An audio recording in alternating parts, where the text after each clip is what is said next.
Bien, chicos, gracias por continuar aquí en la sala virtual, en la clase de instalaciones eléctricas en baja tensión.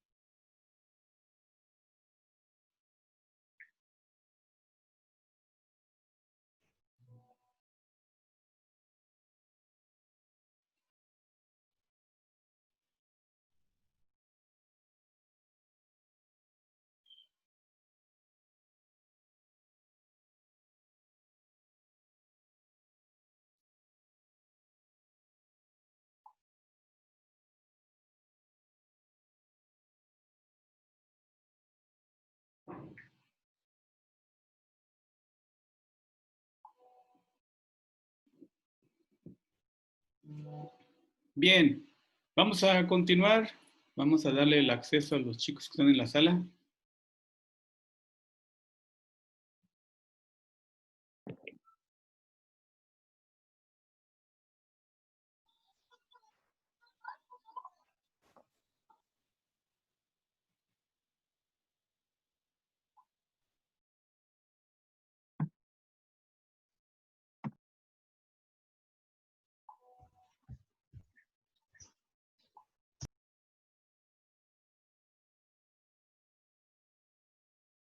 ¿Ya están aquí?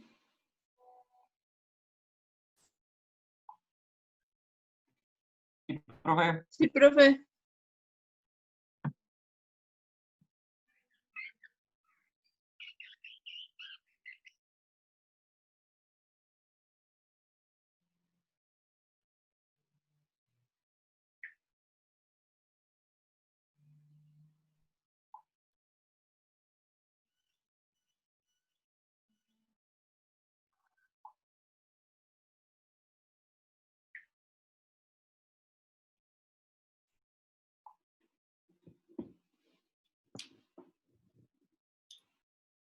Entonces ya estábamos comentando que el voltaje que llega aquí en el switchgear, aquí, llega en esta tubería un cableado que lleva 13,200 volts. Y ese cableado se mete a este tablero, sale del tablero, llega al transformador con 13,200 volts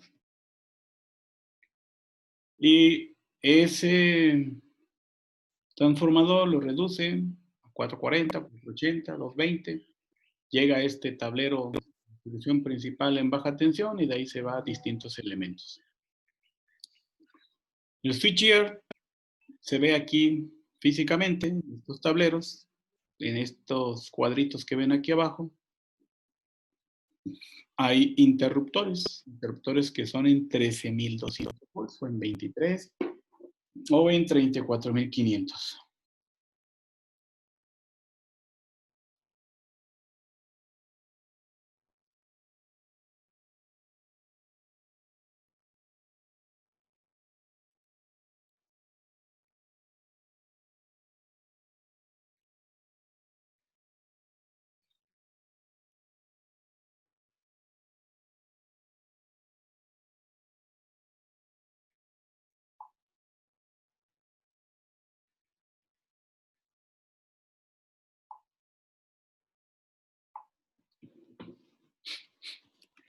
¿Cómo son los interruptores? Aquí se ve una imagen.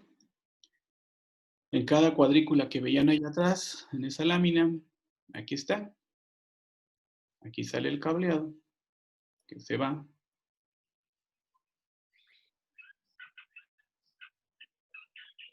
Aquí llega el cableado.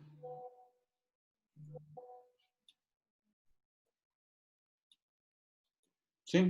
¿Sí lo ven? Y estas cámaras o estos cilindros que ven aquí, en su interior tienen esto. Tienen un contacto fijo y un contacto móvil. ¿Sí?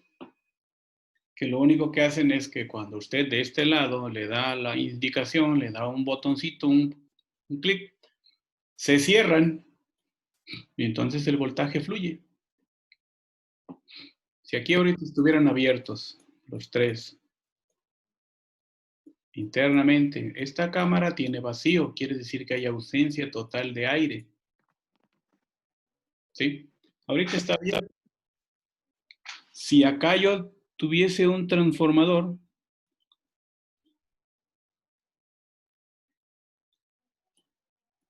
que se alimenta en 13.200 volts, sí, quiero que vean la diferencia, ¿no? En la subestación tenemos un seccionador, pero ahora aquí tenemos un transformador que está siendo alimentado por ese interruptor. Entonces vamos a poner que este es uno de 300 kVA.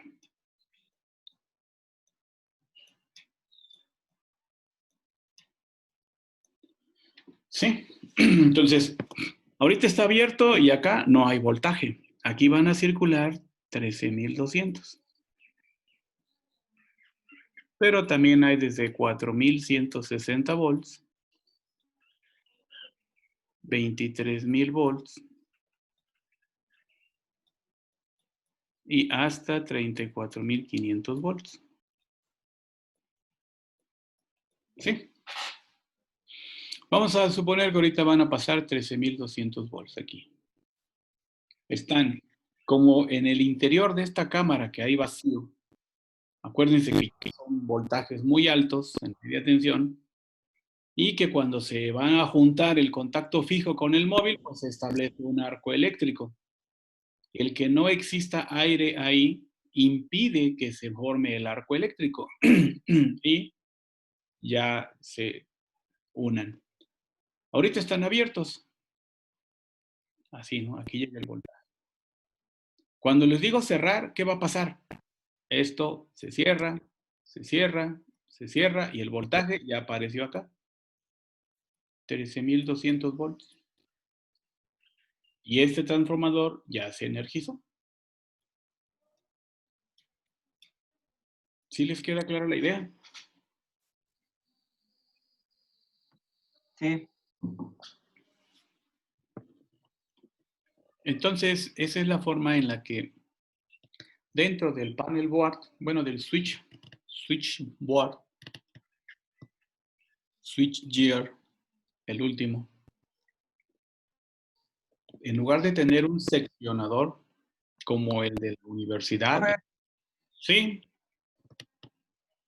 Entonces, esos interruptores son los que se encuentran dentro del board. Board. switch gear, porque ahí llegan los 13.200. Ahí llegan, ¿sí?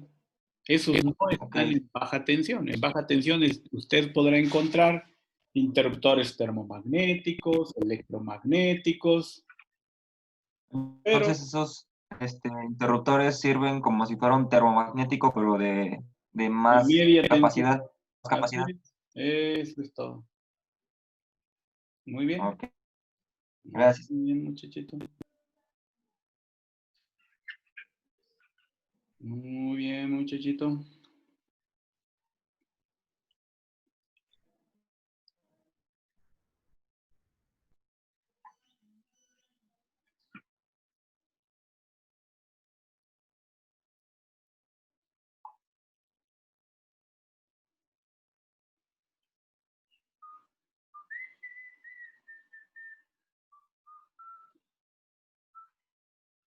¿Dudas?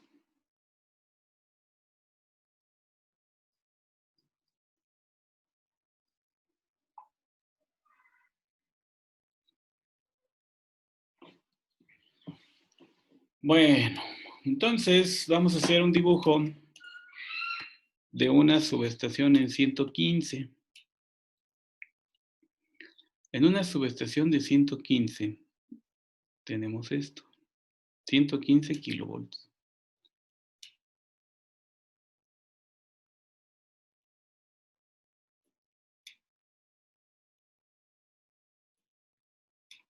...115 kilovolts.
Después del transformador tiene otro interruptor. Aquí ya son de cuadrito, ya no son de los otros. Luego tiene un bus donde hay puros cuadritos también, son interruptores. Aquí.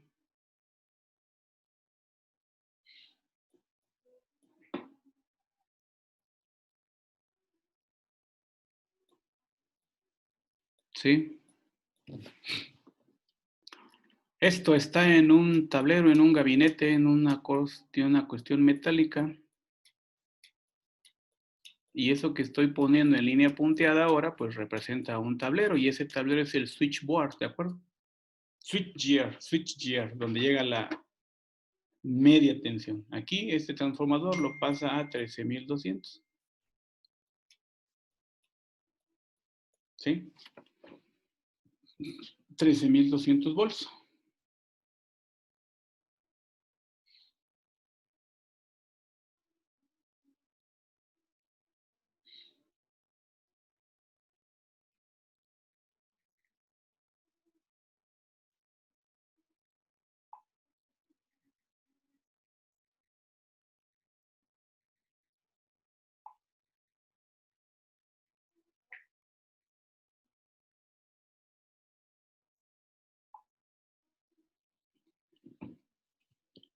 Y aquí están esos interruptores que les puse ahorita en la figurita.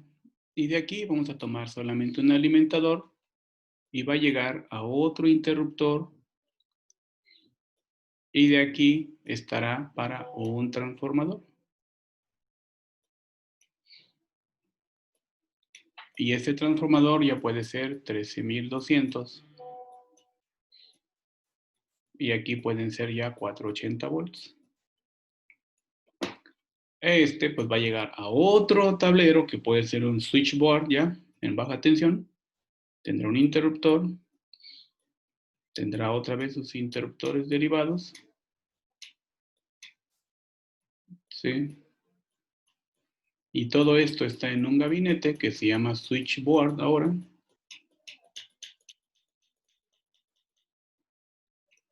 ¿Sí? Y ya de ahí salen los circuitos. Aquí son 480. Estos son interruptores termomagnéticos. ¿Sí? Entonces, lo que hace la diferencia de un switchgear, de un switchboard y un panel board es el nivel de voltaje que maneja cada uno.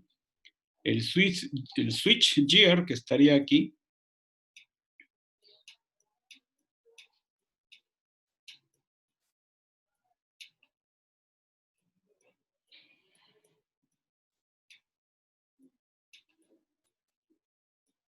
aquí está el switchgear. Este de acá sería un switch.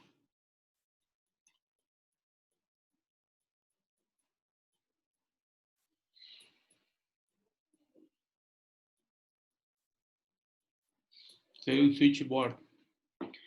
Y este se va para otro lugar, vamos a ponerlo por acá abajo, y puede llegar a otro tablerito. Y ese tablerito, ese sí puede ser un panel board.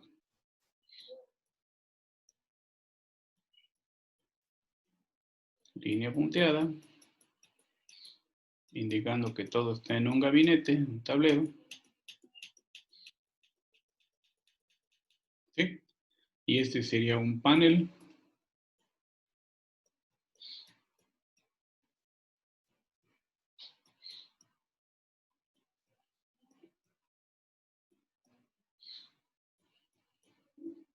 Panel board. ¿Están de acuerdo? Switchgear, media tensión, switchboard, baja tensión y panel board también. ¿Dudas?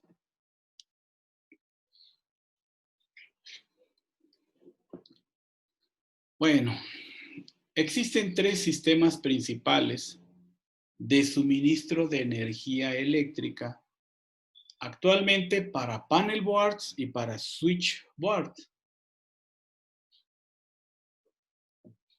Aquí están. Puede ser un sistema monofásico, 3 hilos, son 2 fases, un neutro. Puede ser un sistema trifásico, 4 hilos, conexión en estrella. Aquí está la conexión más común, la estrella. Fase A, B, C y neutro. Me da voltaje de fase y me da voltaje de fase neutro. Y de este lado está la conexión en delta.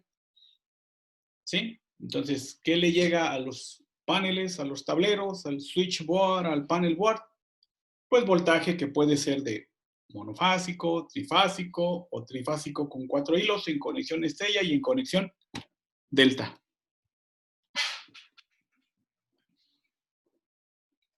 Ahora está ahí un punto.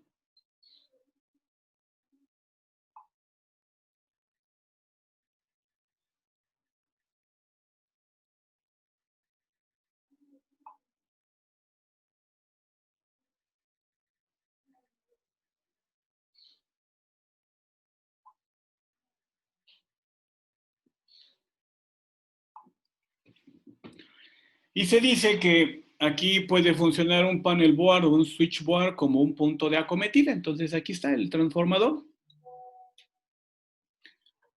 Aquí está el transformador, que obviamente pues le llegan tal vez 13,200 aquí. ¿Sí?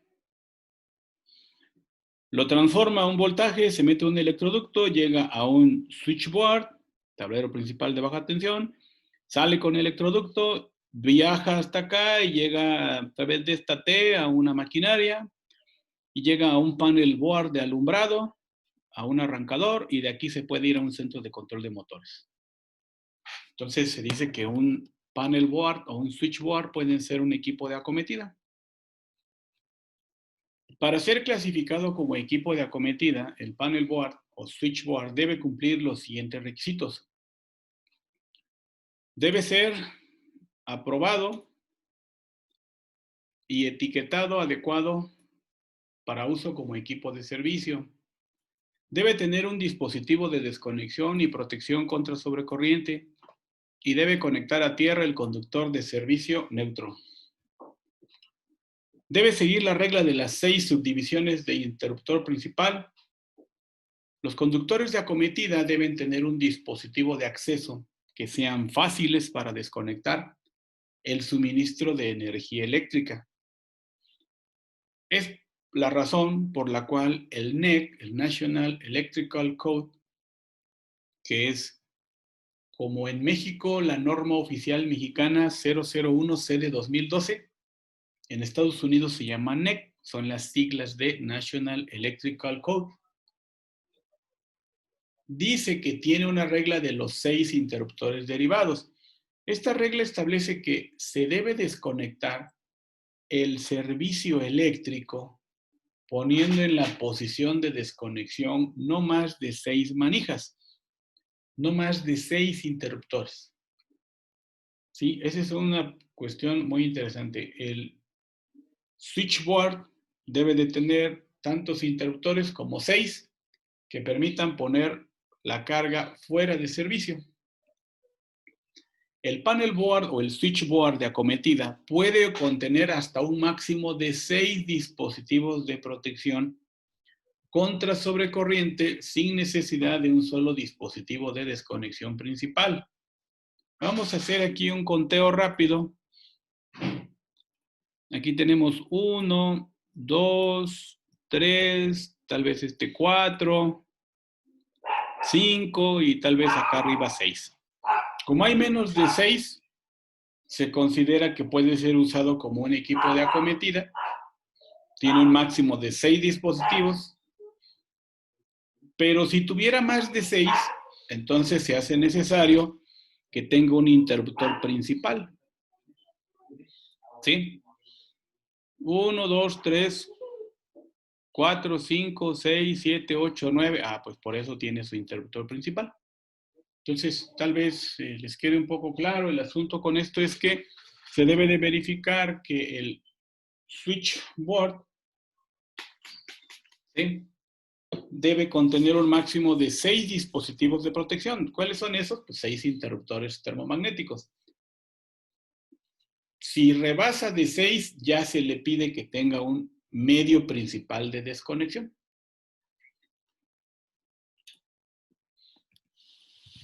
Aquí vemos ahora una distribución ya de una planta industrial. ¿Qué quiere decir lo de hasta arriba? Caro, a ver si está caro, nos escucha caro.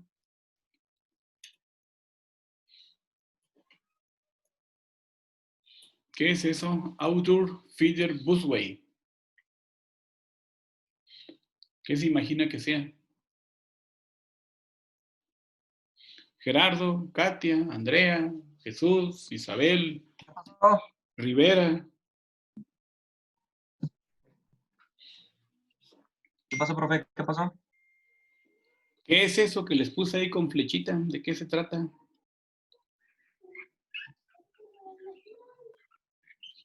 Es el switchboard, ¿no? Ah, pues sí, ¿verdad? ¿O a qué se refiere? Aquí dice, ¿no? Switchboard. Aquí está. Y Ajá. llega aquí a través de un electroducto, el busway es el electroducto. Le están llegando 480 volts de corriente alterna. Aquí está el tablero, el switchboard. De ahí sale otro electroducto.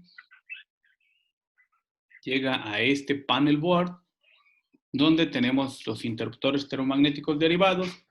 De ahí se conecta a este transformador, que como ven ustedes, lo transforma de 480 a 120 volts. De este switchboard se conecta para un centro de control de motores. ¿Sí? Y de ese centro de control de motores salen las alimentaciones en 480 para cada motor. Aquí puedo operar el mecanismo para que el motor arranque o deje de trabajar, estando en este centro de control de motores, donde los voltajes que se manejan de control son de 12 volts, 24 volts, voltajes muy pequeñitos, pero que con un esquema de control debidamente realizado se puede energizar a motores que estén a 480 o a 400 volts, a 380 volts. Esto es ya la instalación industrial, muchachos. Entonces, si tienen alguna duda, algún comentario de esto, al final de estos 120 volts llegan aquí al panel board y del panel board pues ya salen para los contactos, sale para el alumbrado que está aquí. ¿Sí ven cómo se va distribuyendo la energía eléctrica en el interior de una planta? ¿Cuáles son los accesorios que se van utilizando?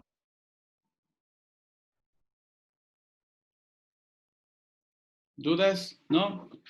¿Todo claro?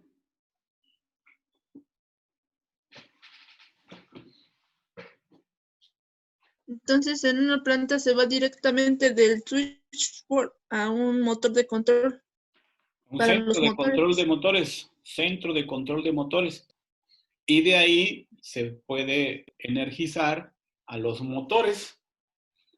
Por eso se llama así, Ajá. centro de control de motores. Lo único que manejan ahí es la energización o desenergización de motores eléctricos.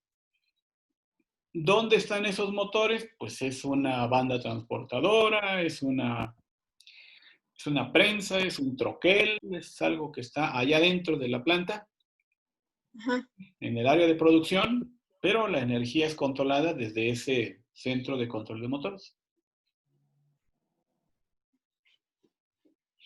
¿Algo más?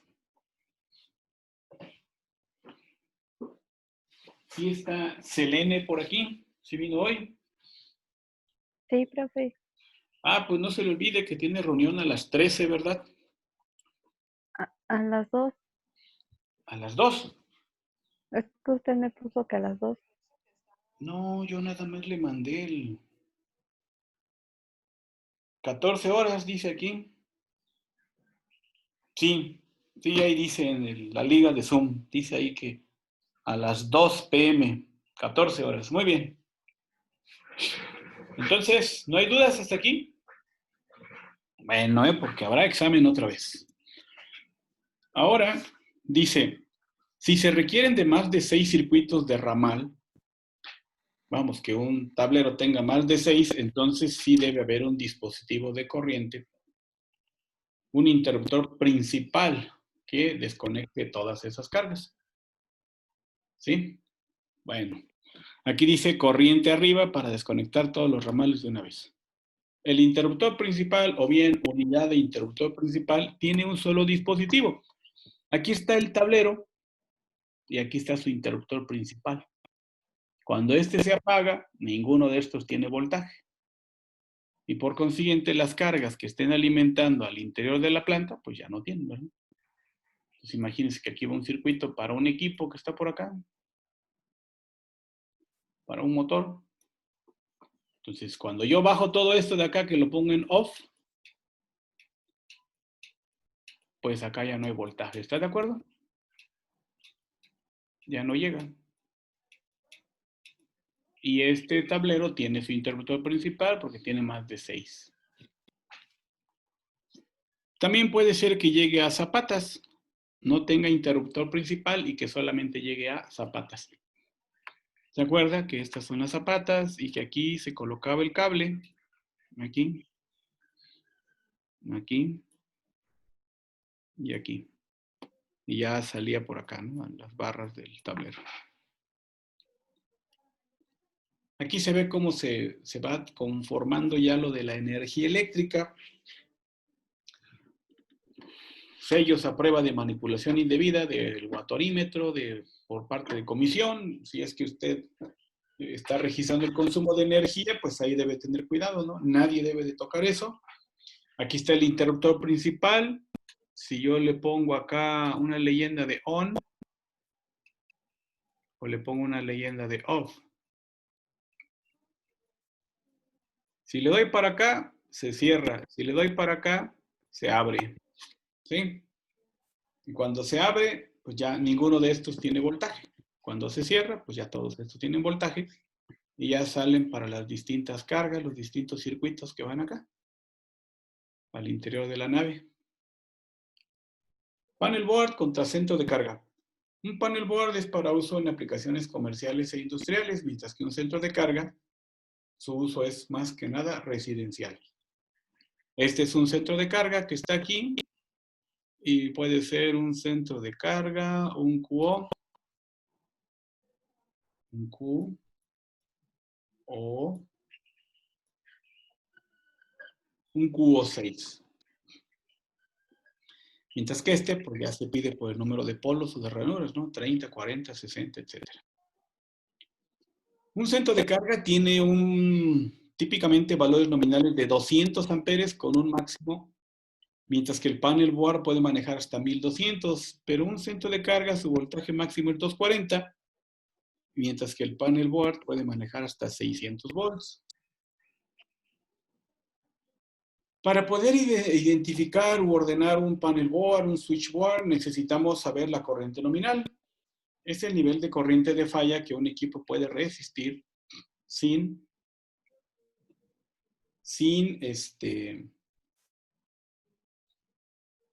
tener problemas, ¿no? ¿De cuántos son los termomagnéticos que tienen ustedes en su casa?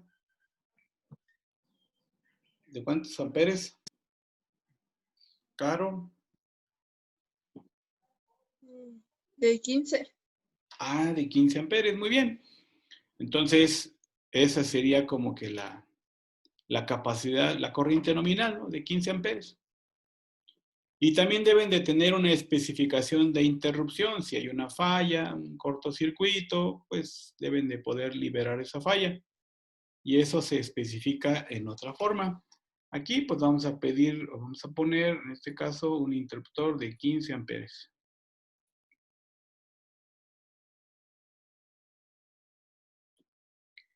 15 amperes. Y aquí pues vamos a pedir que tenga una capacidad interruptiva de 10 kiloamperes, 10,000 amperes. ¿Okay? Usted requiere de 2 informaciones claves sobre una aplicación antes de poder seleccionar panel boards, switch boards y dispositivos de protección. ¿Cuál es el amperaje continuo máximo y cuál es la corriente de falla? Ya lo comentamos. La sección 110-9 establece que esa sección es de la norma oficial mexicana, la 001C de 2012, o del NEC, establece que todos los fusibles e interruptores de circuito contemplados para interrumpir el circuito a niveles de falla deben tener una capacidad interruptiva adecuada en todos los lugares en donde se utilizan en el sistema eléctrico. De tal suerte que aquí dice de 30 amperes, ¿sí? Y capacidad interruptiva de 10.000 amperes o 10 kiloamperes. Este fusible dice aquí capacidad interruptiva de 100 kiloamperes. Y es un fusible por aquí de 10 amperes, ¿sí? Entonces, que todos los equipos de protección deben de tener la cantidad de corriente que pueden manejar sin que sufran problema y la capacidad de la corriente para liberar fallas. Y esa corriente se da en kiloamperes. Cuando pasa un cortocircuito, pues se daña, ya sea en este caso el fusible, y hay que reponerlo, y en este caso solamente opera, se pone la bandera roja, se revisa la falla, se da hacia abajo otra vez, se vuelve a dar hacia arriba, y se restablece el voltaje en ese circuito. Fusibles o interruptores de circuito que no tienen capacidades interruptivas, vamos a suponer que aquí estos elementos no tienen capacidad interruptiva. Ya se las borré, ¿sale? ¿Qué dice ahí la leyenda? Pues, si no tienen esa capacidad interruptiva, si no vienen así, podrían en cierto punto romperse al intentar eliminar una falla. ¿Sí?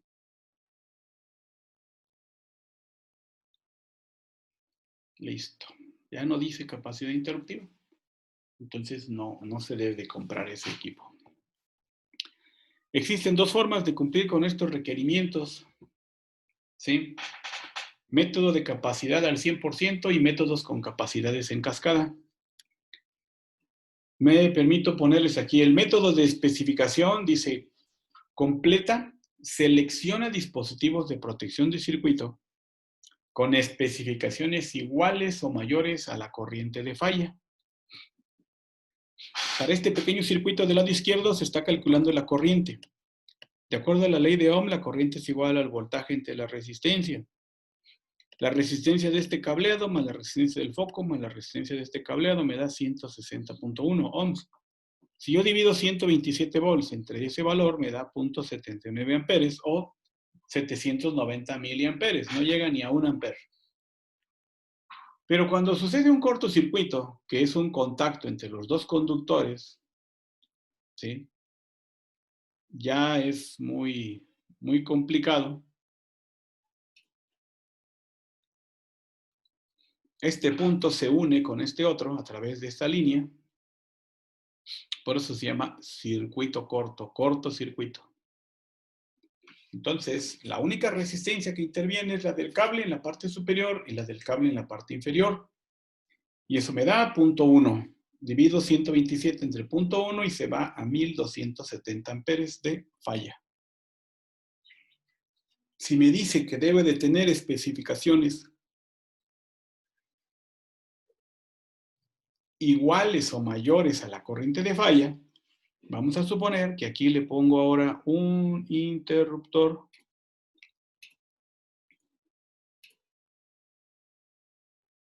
Aquí. Tengo un interruptor termomagnético. ¿De cuánto debería ser aquí su capacidad interruptiva?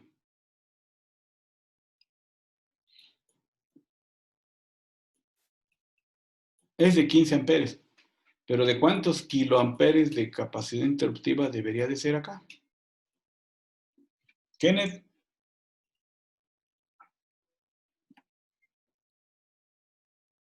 Andrea. Katia. Esto debe ser de 15. 15 amperes es la capacidad de conducción de corriente y sin problemas. Pero en condición de falla, la falla va a ser de 1.27 kiloamperes. Dice acá que debe tener especificaciones iguales o mayores a la corriente de falla.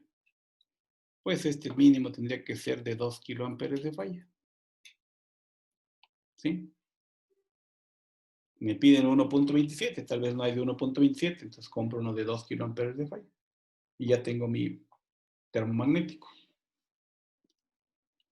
Consideremos ahora un edificio con 65.000 amperes de corriente de falla disponibles en la acometida. Todos los dispositivos de protección de circuito corriente abajo deben ser clasificados a una capacidad interruptiva de 65.000. ¿Se acuerda por qué? Porque acá decía especificaciones iguales o mayores a la corriente de falla. Como son iguales, aquí hay 65.000, pues de este lado también los termomagnéticos deberían de tener capacidades desde 65.000 o 65 kiloamperes. Aun cuando un switchboard está disponible con corriente nominal de cortocircuito de hasta 200.000 amperes, arriba de 100.000,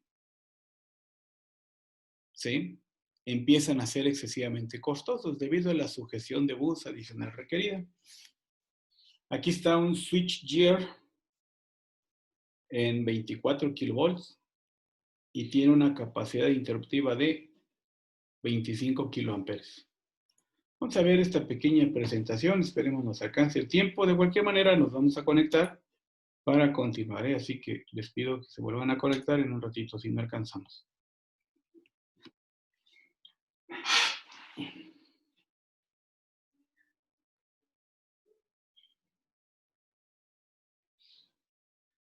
Bueno, creo que ahora hay problemas con la red. Bien.